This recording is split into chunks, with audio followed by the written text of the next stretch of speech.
ये एक ज़बरदस्त तरीका है लोगों को हमेशा गुलाम बनाकर रखने का, और इसे छुपाए रखने के लिए बहुत सी अन्य कहानियां हैं जिनकी मैं बात नहीं करना चाहता। एक ज़बरदस्त तरीका पूरी आबादी को कंट्रोल करने का जो लंबे समय से सफलता से किया गया है।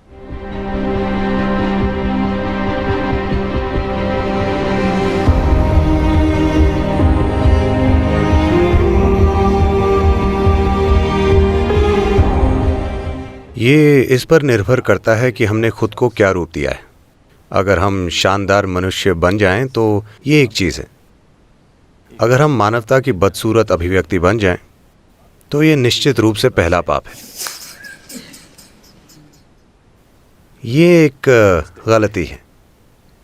पाप बहुत कठोर शब्द है, शायद ये एक गलती है। तो दुनिया में बहुत सारी गलतियां हो रही हैं, इसके बारे में कोई प्रश्न नहीं। आपका दावा है कि आप सराहना या पूजा करते हैं उनकी जिन्हें सृष्टा कहा जाता है, लेकिन आपको सृष्टि से बहुत बड़ी समस्या है। अगर आप सृष्टि की सराहना नहीं करते तो आपको सृष्टा की पूजा क्यों करनी चाहिए?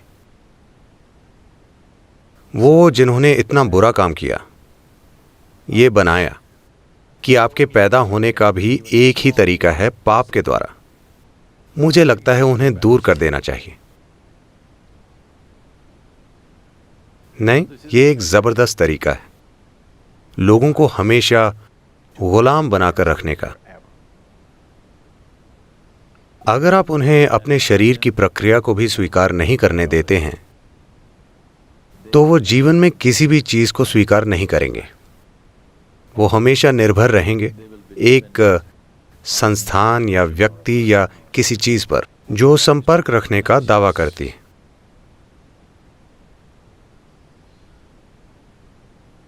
एक इटालियन माफिया को लॉ कोर्ट में लाया गया और वो हाथों में एक मोटा सिगार लिए अंदर आया। वो इस तरह से आया और बैठ गया जैसे कि वो मेहमान हो। जज ने उसकी अकड़ को देखा और पूछा, क्या आपके पास वकील है? उसने धुआं उड़ाते हुए कहा, नहीं, पर कुछ जज मेरे दोस्त हैं।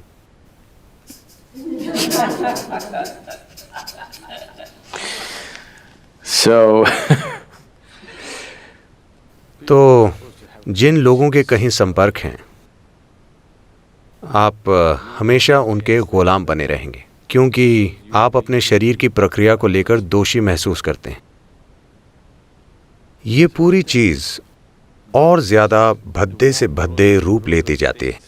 तो कुछ संस्कृतियों के अलावा बाकी हर जगह जहां हावी हो जाने वाले धार्मिक विश्वास फैलाए गए थे, उन सभी संस्कृतियों में दुर्भाग्य से वो आपको आपके ही अस्तित्व के बारे में दोषी महसूस कराते हैं, क्योंकि वैसा करने से आप हमेशा गुलाम बने रहेंगे उस चीज़ के जो उन्होंने रची। कोई इतनी बुनियादी चीज़ जैसे कि औरत के मासिक चक्र, उसे उनके बारे में दोषी महसूस करना चाहिए और वो अशुद्ध है, उसका अस्तित्व अशुद्ध है। दुर्भाग्य से मैं चाहता हूं कि आप और दुनिया के सभी शिक्षक ये समझें कि अगर आपकी माँ में मासिक चक्र नहीं होते तो आप पैदा नहीं होते, तब भी जब वो आपके पिता से मिलती। हाँ, तो जीवन बनाने की सामग्री जिसका उपयोग नहीं हुआ, यही तो है वो।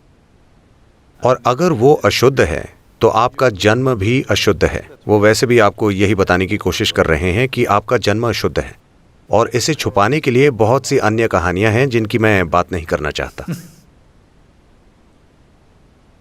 जब आप अपने भौतिक अस्तित्व को स्वीकार नहीं करते तो आप बुनियादी रूप से कभी भी अपने जीवन के किसी आयाम को स्वीकार नहीं करेंगे।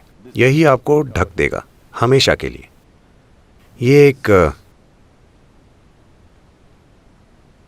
This is a fantastic trick. ये एक ज़बरदस्त चाल है आपको हमेशा गुलाम बनाने की, कोई आश्चर्य नहीं है कि संस्थाएं अपना महत्व खो देने के बाद भी बनी हुई हैं, बस इसीलिए कि आपका अस्तित्व, आप अपने अस्तित्व को लेकर ही दोषी महसूस करते हैं। अगर आप अपने अस्तित्व को लेकर दोषी महसूस करते हैं, तो वो जो सृष्टि का स्रोत है, उसे और ज्यादा दोषी महसूस करना चाहिए। आप हमेशा के लिए दोषी महसूस करते हैं, तो वो जिसने बनाया है उस पर दोष का बोझ और ज्यादा होगा।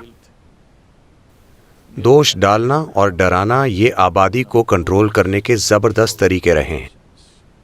ये लंबे समय से सफलता से किया गया है। अब समय आ गया है इसे तोड़ दिया जाए।